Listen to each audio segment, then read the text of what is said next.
Sportageous. Sport gets smarter. Hello, everyone, and welcome to another episode of the Sportageous Videocast, where we bring you the most insightful discussions with some of the most important people and most interesting people across the sports industry. Today, I have a really special guest with me, Neil Clerck, originally from South Africa. He's lived in the UK for approximately 20 years. He's married to Wendy with two children, Megan and Finn. And of course, he is the founder of Tifo Football, which, if you aren't aware of Tifo already, they are a media company primarily based on YouTube, and they produce smart, easily digestible football or soccer content based on football analytics, geopolitical and social stories, and much, much more. Welcome to the show, Neil. Thank you very much. Thanks for having me. Look, firstly, I just want to say thanks for coming onto the show. I'm really excited to start chatting to you and get to hear a bit about the story, because you guys have obviously you sold Tifo over to The Athletic, which is a great thing for any organization. I can see how there are synergies between the vision that you had at Tifo and what The Athletic does. So I'm really looking forward to getting into this. Just before, we get into the details of Tifo and everything that happened, could you tell me a little bit about yourself, your own background in sports, and perhaps just in general? Sure. So, I've always been, I'm like you said, originally from South Africa, from Cape Town. I've always had a passion for sport. Obviously, sporting culture within South Africa is very, very big, very prominent. I had big aspirations for myself as a child. I wanted to be the world #1 tennis player. I wanted to be the world's fastest bowler. And unfortunately, that didn't work out for me as I'd hoped. But if I wasn't playing sport, I was always consuming it, watching it live, watching on TV, reading articles, reading books about it. So it's very much a part of who I am and what I am. At university, I studied media. I then had grand ambitions of becoming a sports journalist. That didn't work out too well either, in the sense of me writing content and things like that. But I was always drawn to sport and to being a part of it. So initially, before I started, what was You Better, which turned into UMaxed and then to Tifo Football. I was working predominantly as an app developer, but not from the side of being a programmer or a developer per se, but rather from the user experience of apps. I was very interested in how people utilized apps. I was very interested in finding the best way in which to focus what the core element of an app was, and getting people to ultimately get to the function of what they wanted to do. So I was working in app development, and after I'd started the company that became Tifo, I was still very much involved in developing apps and finding kind of simple ways to do things, and kind of reverse engineering everything, not from what's the core principle, what's the easiest way to get them.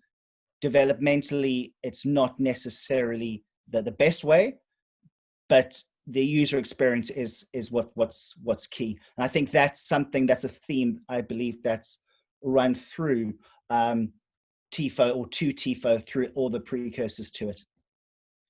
Absolutely, it's really interesting that you bring up this I guess your backstory, because as you mentioned, Tifo sort of evolved from being a very different company. How did that happen? How did you sort of decide on what Tifo eventually became? And, what was it when you launched it and kicked things off initially when it had a different name? Sure. So probably about the better part of about 10 years ago, like I said, I was working in app development, and myself and a partner, we were quite keen on taking a betting exchange to South Africa. Obviously, both of us were very passionate about sport, and we saw a big opportunity to compete against the normal kind of bookies that operate within South Africa, and we were keen to take an exchange over there. And we spent a lot of time and a lot of money in developing the platform.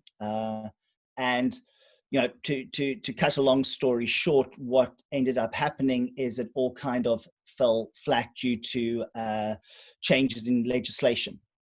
And we were unable to bring the platform to fruition. So we were kind of stuck in a quandary as to what we were going to do, because we were quite literally on the cusp of launching. And what we had was a little simple to play predictor game that was based around the English Premier League at the time. And what people had to do was they simply had to predict the match outcome, so a win or a draw or a loss for a specific game. And if they got 5 of those right, and there were only 5 questions, they got all 5 right, they would win a share of a £2,000 prediction pot. And the idea was for us to take this game and to see if it had any legs, to see if people would be interested in playing it. And the idea was, off the basis of that, we would find a means by which to monetize it. So we launched that, and that became known as You Better. Now, You Better did very well. It got a lot of interest. Obviously, when you're giving away free money, people take notice and they want to be a part of it. And it grew very, very quickly. And because we were putting kind of a marketing budget in the form of a weekly prediction pot, we didn't have additional funds by which to market it or to promote it. So we went down the road of what Gmail did all those years ago. It was purely through word of mouth. It was purely by recommendation, and that's how we sought to kind of promote the You Better gameplay. So we drew up a very good audience there. And we were now thinking of ways in which we could get that growing even more. And so what we started to do was we started to create content around the game. Simple editorial articles at the time through a simple WordPress blog. And the idea was to write an article about X, Y, or Z and insert a promotional and advertorial for the gameplay. And through the process of doing that, we and the launch of kind of the editorial side, the name changed from You Better to You Max It. And what we discovered through this transition was the real engagement that we were getting was more from the editorial side than it was from the gameplay. People enjoyed playing the game. They enjoyed having an opportunity of winning free money. But when people were coming to the gameplay or through the website or the app that we had at the time, where they were spending most of the time was consuming that editorial content. So what began to happen was we started to focus more and more on the creation of the content. And we began to realize that the ability to monetize it wasn't so much through the gameplay, but it was through the content. People were interested in that, and that's what was the game seemed to be the hook, and the content seemed to be why people stayed around. And it was during this process that we kind of started to create more and more content, and we started to kind of pay less attention to the gameplay until the point was we realized that the gameplay perhaps had served its purpose. It had taken us through 2 different stages. It had made people feel more trustworthy towards us because they played the game, they won, they got the money into their bank account. So there was an element of trust there.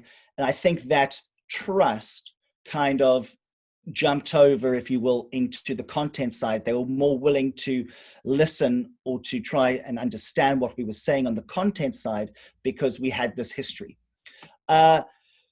So as we started to transition away from the gameplay and focus on content, we'd also started creating video content.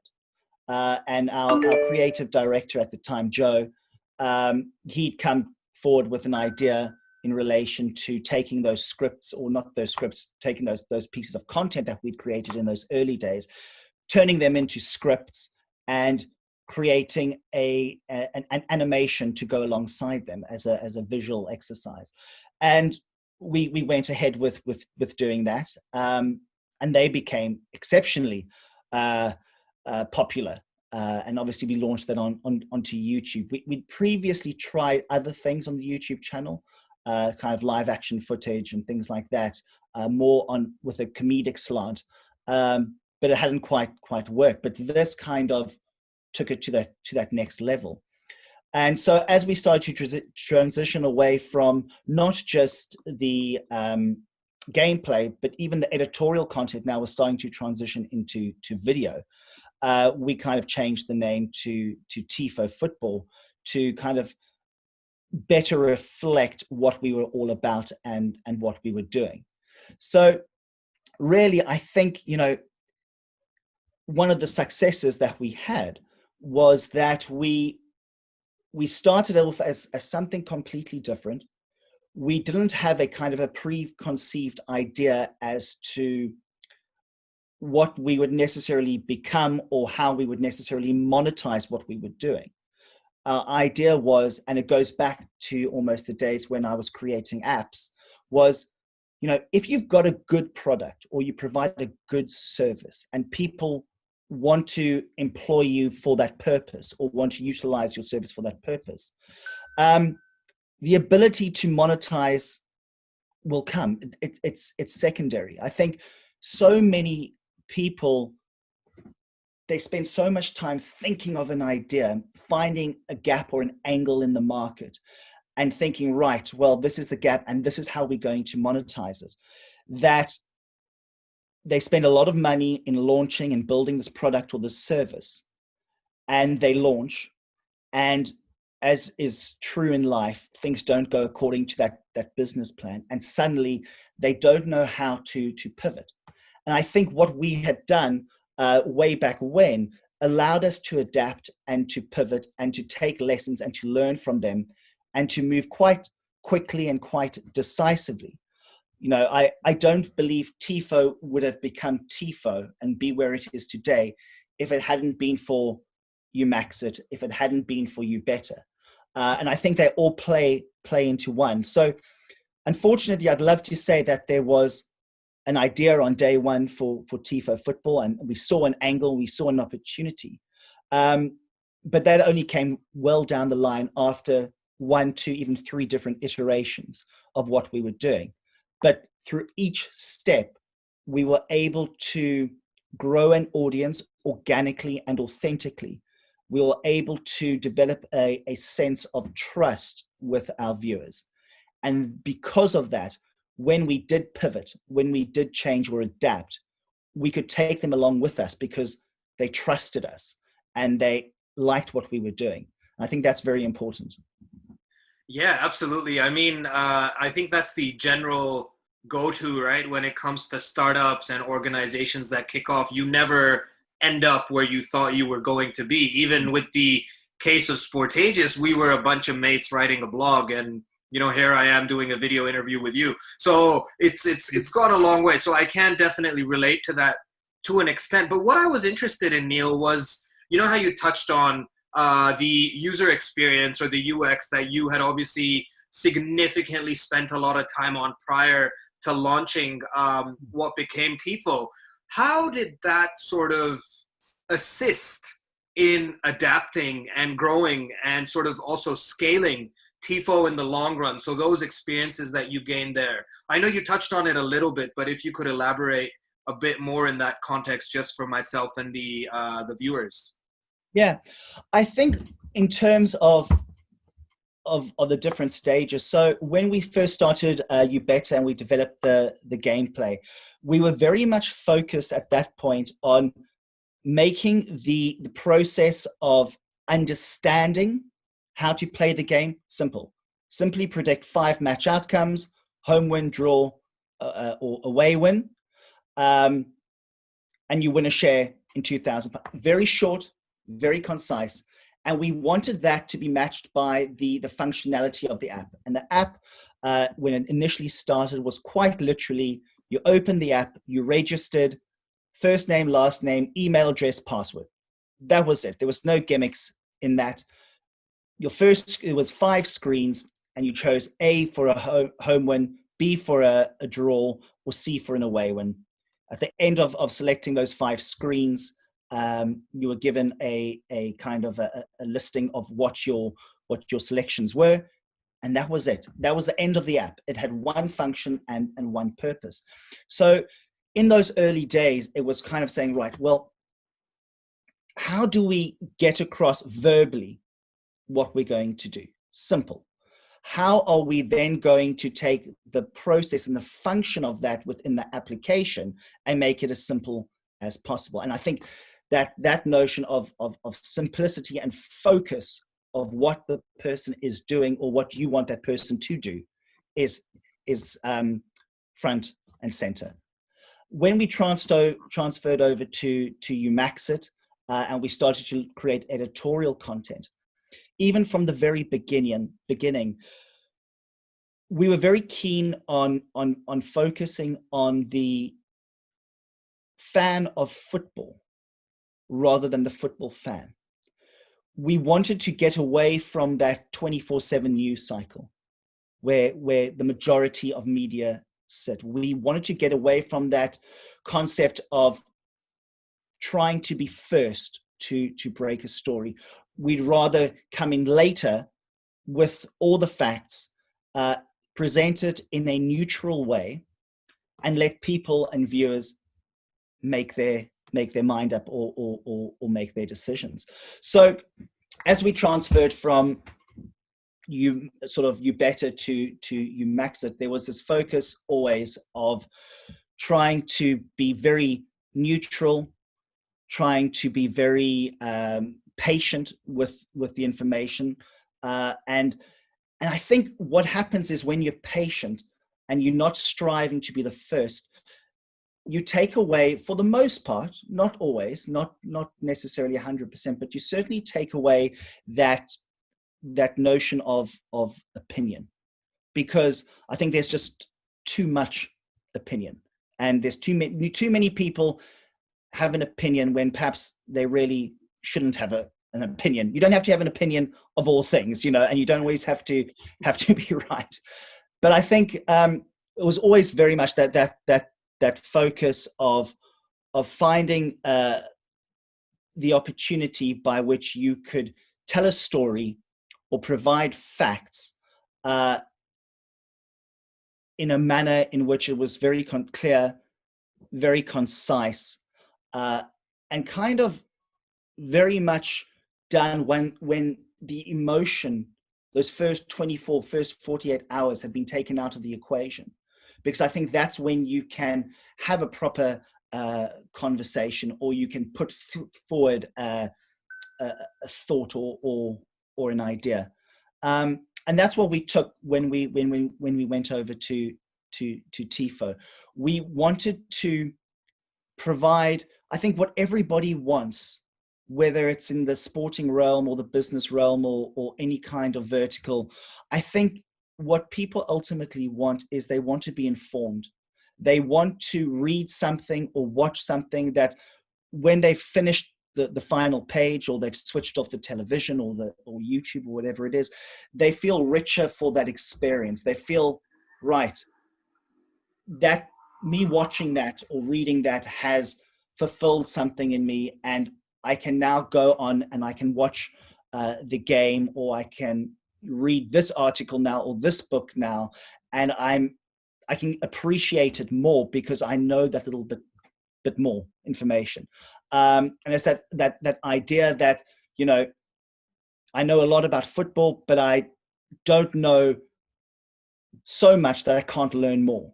And I think that's where we pitched it at. That's where we focused it at. And we always tried to do it in such a way that we were very neutral, we were very factual. We didn't slide down the path of opinion, within reason, obviously.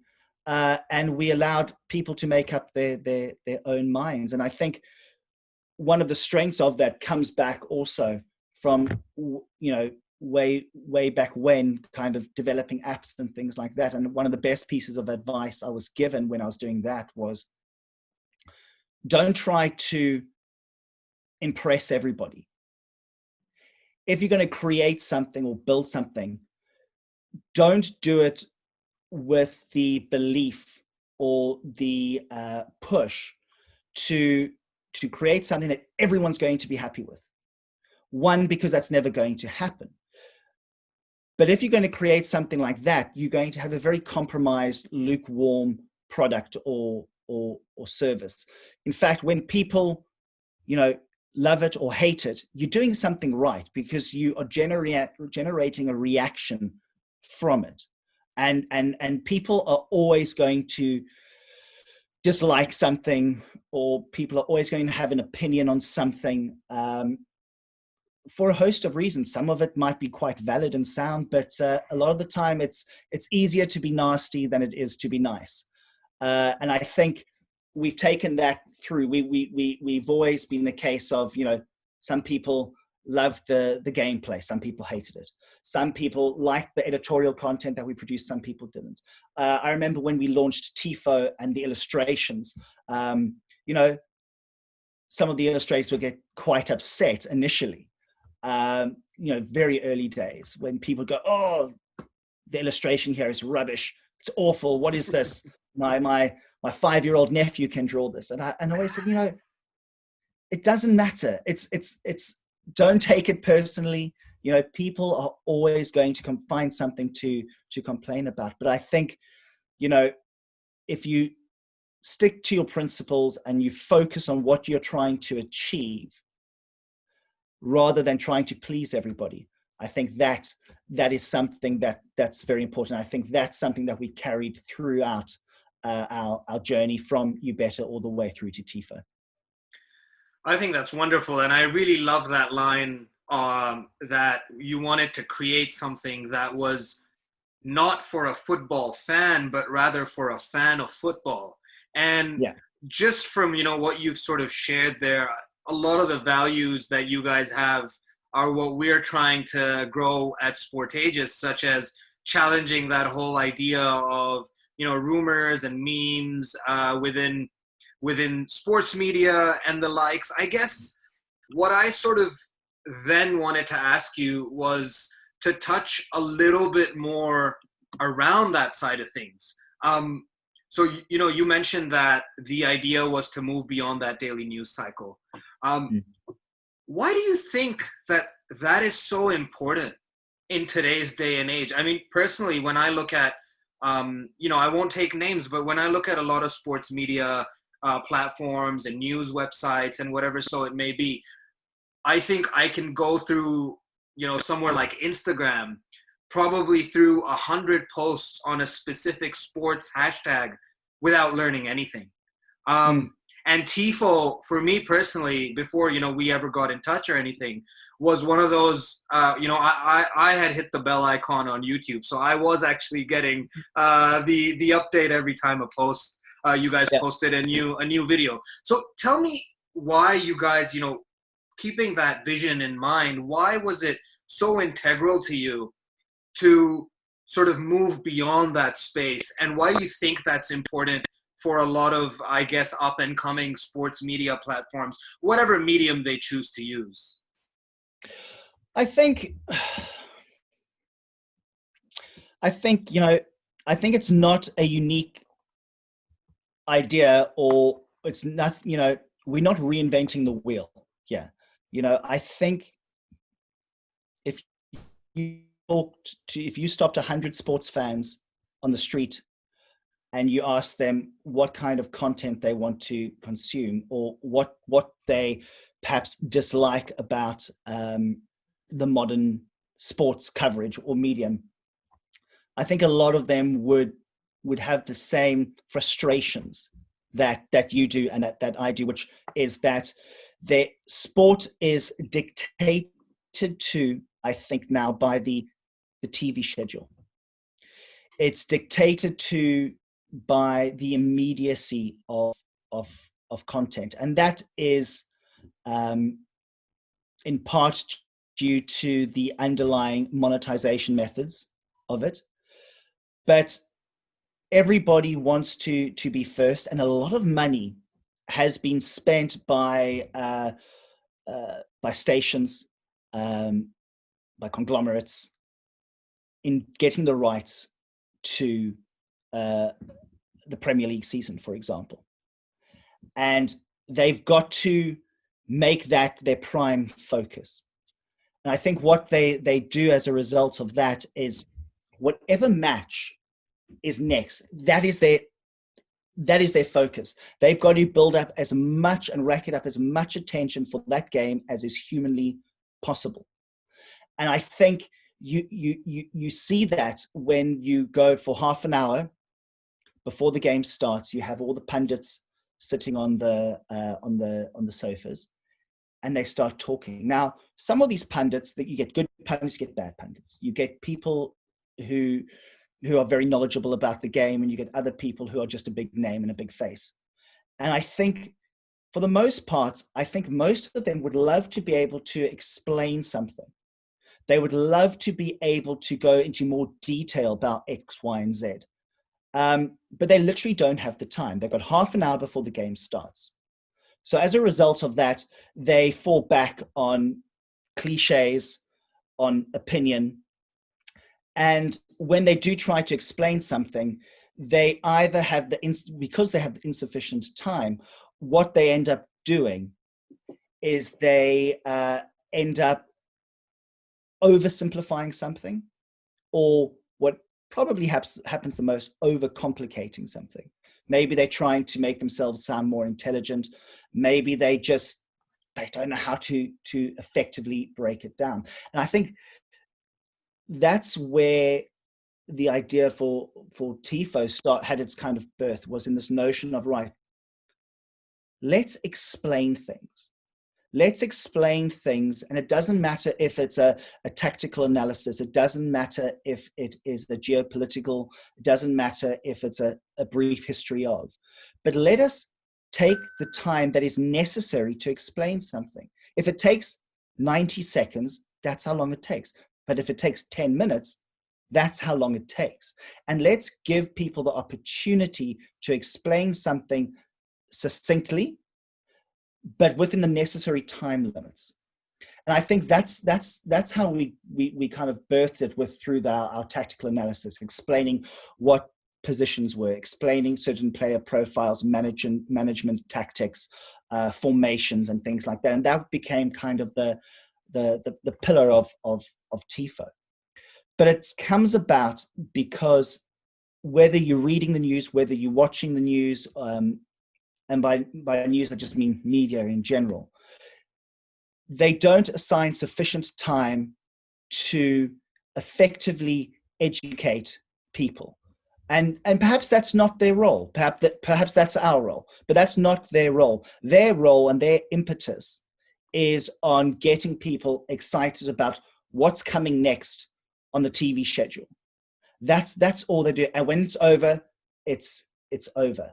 And then it's all about, after the game, bringing people back to the brand. So it's highlights, it's inflammatory comments after the game, be it by the people in the studio, or be it incidents that have happened on the park.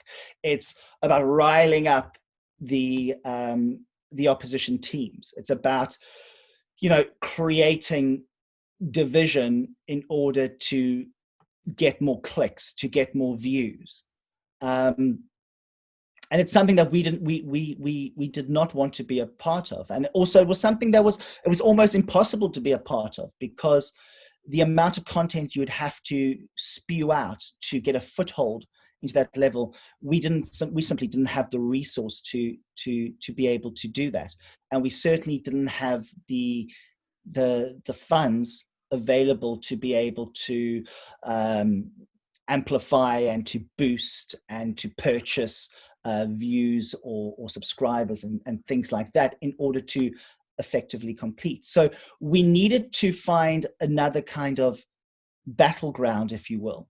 And the opportunity was the reality, which is people want to be entertained and they want to be informed. And the two can go hand in hand. People don't constantly require a montage with a heavy bass line in order to get, to feel alive, and to feel and to be told this is important. And I think that's probably the greatest achievement of what Tifo did. Was we achieved our success by growing an organic and authentic subscriber base without ever spending any money. Not 1p did we ever spend on amplifying, boosting, or doing paid for advertising or paid for marketing. It was all done very organically, and I think that's why today we have such an engaged and loyal audience, because they came with us on this journey all the way back from You Better days. But they came with us, and we grew through ultimately word of mouth and by being consistent in terms of putting out content, putting out quality content.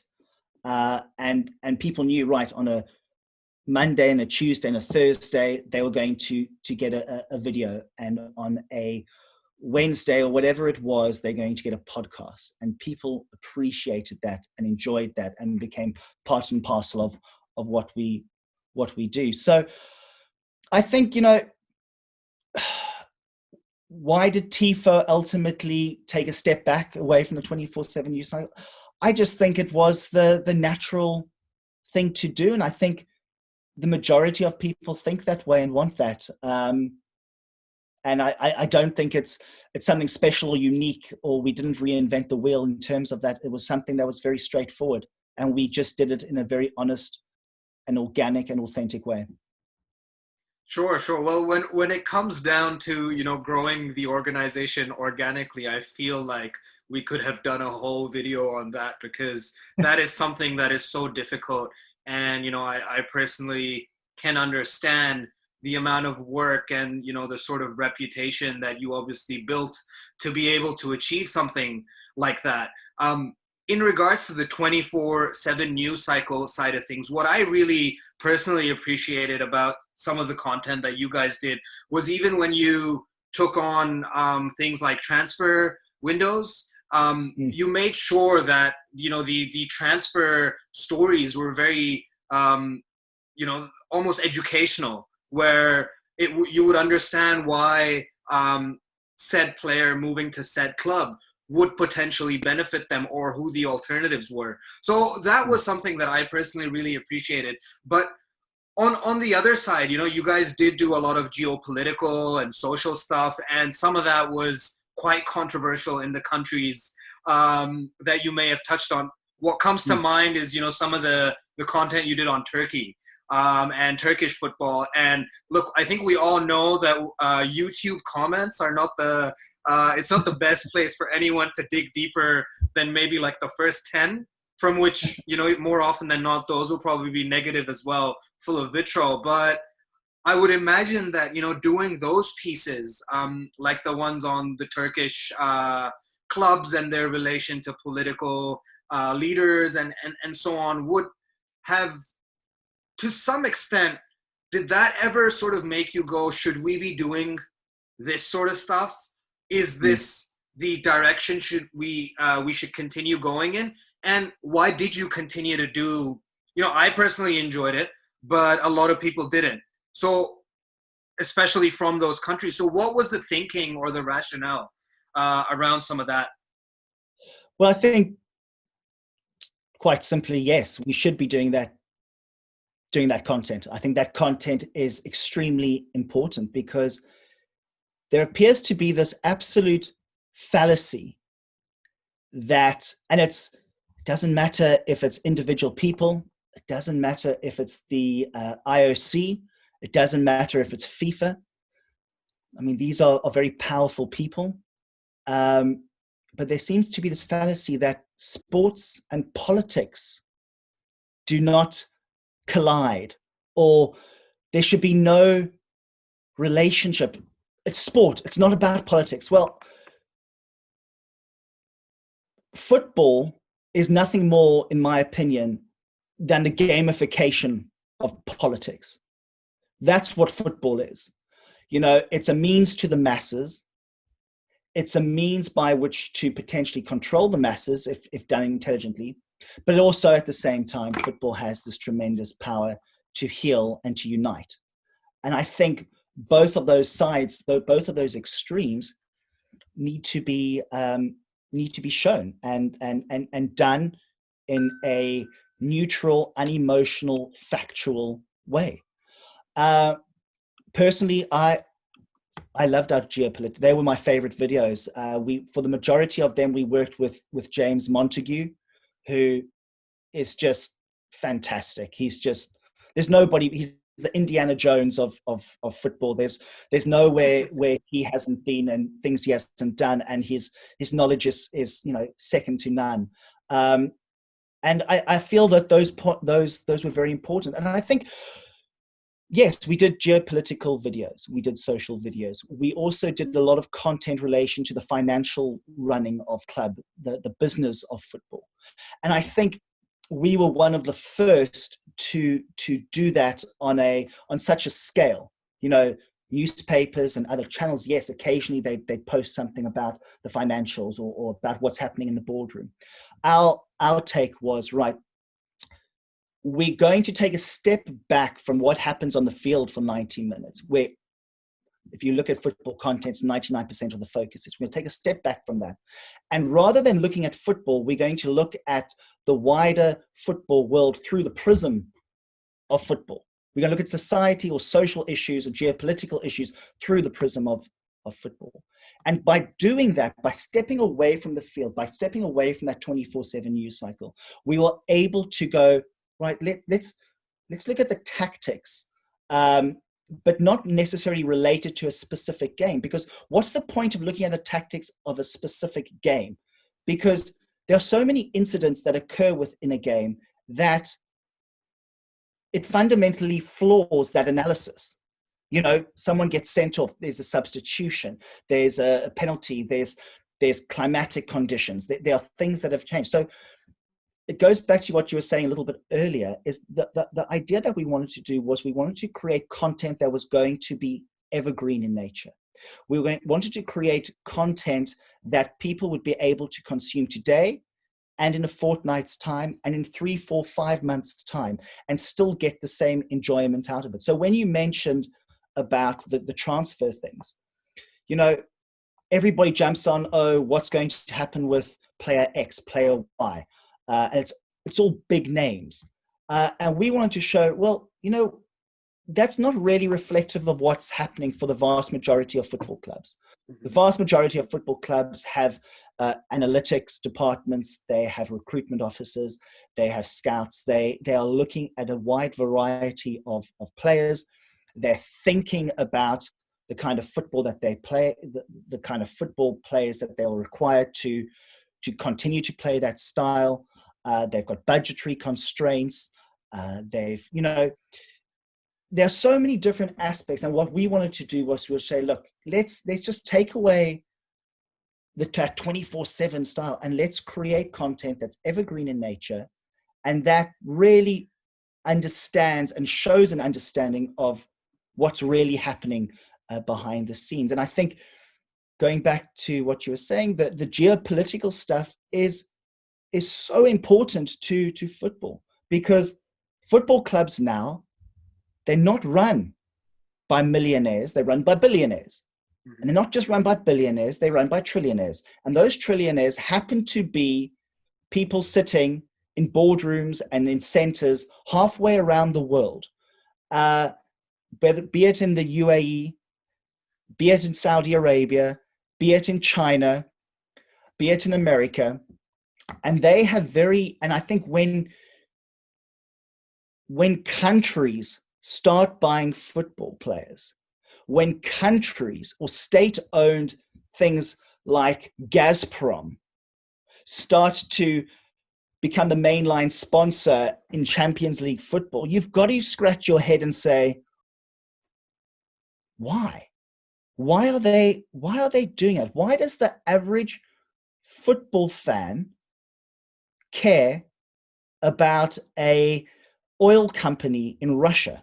Why do you have to put that name front and center to your average football fan? Why is that? And I think that's an important question. That's something you've got to tackle head on. And it goes back to even the FA itself. It's trying to understand, like, what are they doing? What games are they playing? So I think it's very important. Those geopolitical, those social things are just as important in terms of understanding the business of football or the financials of football as it is understanding the tactics or profile of a player, because they're all one and the same. They all are just as equally important as one another. And I think, once again, it goes back to that notion of, right, what are our expectations by creating this video? Well, the expectation is that it's going to be like Marmite. 50% of the people are going to love it. 50% of the people are going to hate it. But because 50% of the people are going to hate it, and you're going to probably have a majority of people being negative on the bottom half of the YouTube screen, that's not a reason why not to do it. In fact, that's exactly the reason why you do it. Provided, of course, you've created that content as factually and as honestly as you possibly can, and you've tried to make it devoid of opinion, and you've created something that you can go, well, I've said this because, and I've explained it, and I've proved it, or I've provided evidence for it. I think if you do it the right way, then it's a good thing. But this notion that politics is separate to football, or any sport for that matter, is an absolute nonsense. Absolutely, I completely agree. Just on the note of Marmite, we call it Vegemite in Australia, and most of us seem to love it. I think it's a bit more than 50%. But on a serious note, look, I absolutely and completely agree with that. We have seen sports being used in so many means for political benefit, for political gains. We've seen that across every sport, like you mentioned, and I think that it's imperative that those sort of stories are brought to light. Neil, just before we finish things off and conclude, I did want to sort of get your insights and hear from you, because you're no longer with Tifo. You sold the organization to The Athletic. The first time that I came across this video is presented, or this story was originally covered in The Athletic, I was like, oh, this is like the perfect romance, right? Because the visions of both the organizations really aligned for me, from my head. So you guys were obviously thinking on the same note. But initially, if I'm not mistaken, it started off like that. And then eventually, you put up this, I think it was a tweet or some sort of press release on how, Tifo was now a part of The Athletic. And just run me through that story very, very quickly. How it happened, where it started from, and, the eventual sale. And then I do want to get one more set of thoughts from you before we, end the conversation. Sure. So we had conversations with The Athletic before they kind of arrived, if you will, within the UK, and did their big push into the Premier League. and we had conversations before that time, and they were fans of Tifo Football at the time, even before their quest to push into this market. And so we had conversations with them, and they were very positive conversations in relation to working together collaboratively.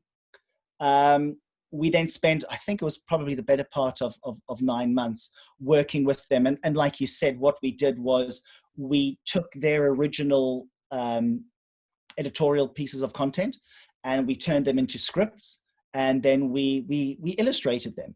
And I think it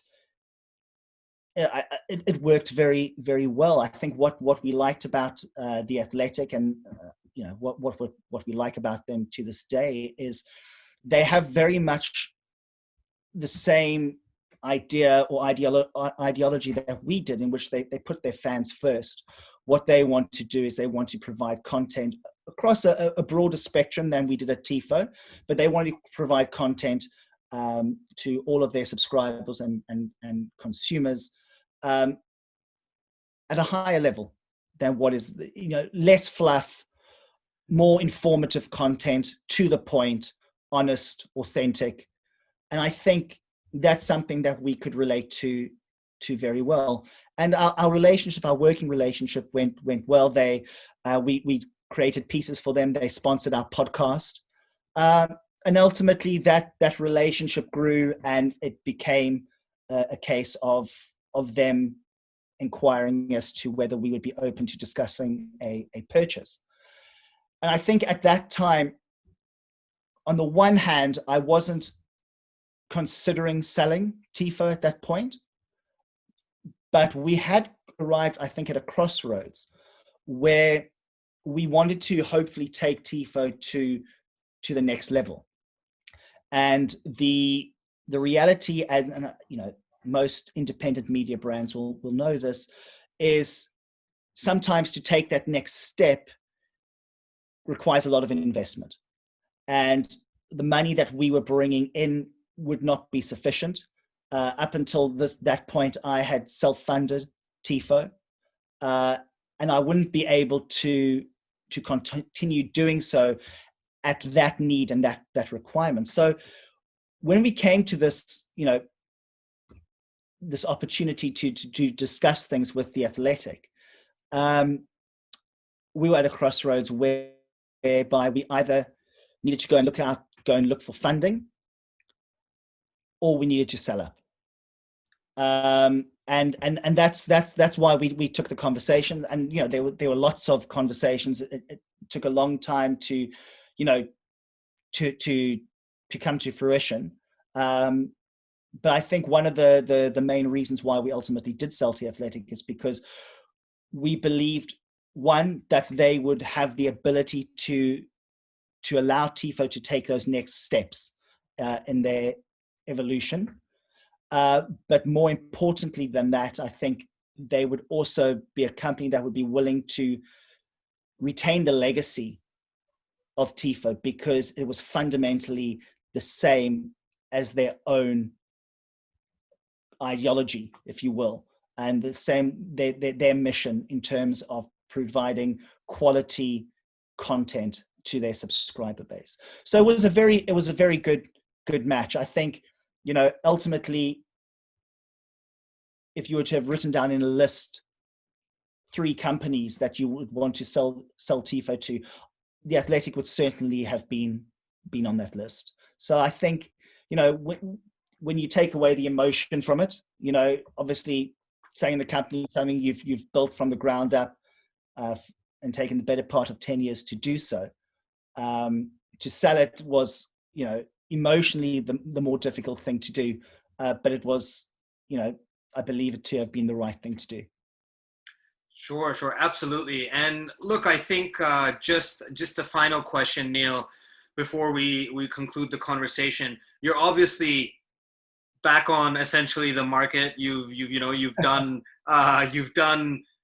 this wonderful job with creating Tifo, taking it from its foundations to where it is today with The Athletic.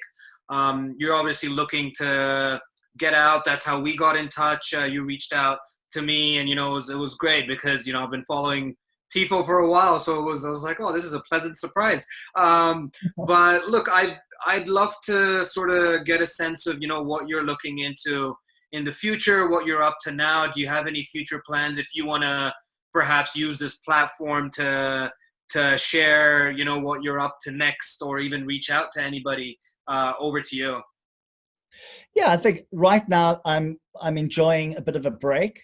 So there's nothing concrete. I'm always, like I said before, I'm very passionate about sport, and I'm very passionate about sports media. And I think the Tifo concept is something that can be taken forward, that kind of that want or need for informed, neutral content. At the moment, there are a few ideas swirling around in my head. I certainly wouldn't seek to do anything further in relation to how Tifo Football is creating things. I think that wouldn't be appropriate. But I am keen to, and I am thinking about, right, how can we take informed content and take it to that next level and make it so that you can capture the emotion of another vertical, for example, because I think Tifo Football, if you'd asked me 6 months ago, I would say, well, you could take that Tifo Football concept and you could cookie cut it, and you could it could do anything. And I think now I wouldn't necessarily totally agree with that. I think in certain respects you could, but in certain sports, perhaps you need to have something slightly different, a slight tweak.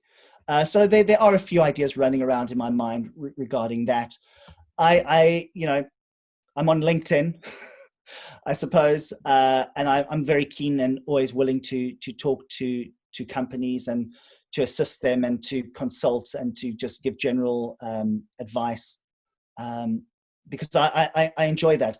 I've started up several different companies, and I enjoy the buzz and the feeling of that initial excitement of growing it and starting to monetize it and starting to build it and focusing what it is that people want to do and want to say or want to sell. So at the moment I'm enjoying things, and I'm keen to chat to as many and as different people as possible, and you can find me on LinkedIn. Well, you heard it here, everyone. If you obviously want to get in touch with Neil, we'll have his LinkedIn profile down in the caption. So go take a look, shoot him a message. If you have something relevant to say, of course. If you just want to congratulate him on Tifo as well, feel free to do that. I mean, he's done a great job. But look, Neil, it's been an absolute pleasure having you on the show and hearing all these insights, because I believe that no one's really talked to you about this since you've concluded your time with Tifo and all of that. So I'm really excited to obviously have the opportunity to talk to you about this, get to hear the story, and I think it makes for a lot of discussion perhaps after this. But look, maybe when after you're done with your break and everything, and you're back in the business, would love to see where you end up and where you end up taking things. So look, thanks again, Neil, and looking forward to touching base with you again in the future. Thanks very much. Thanks for having me. It's been great.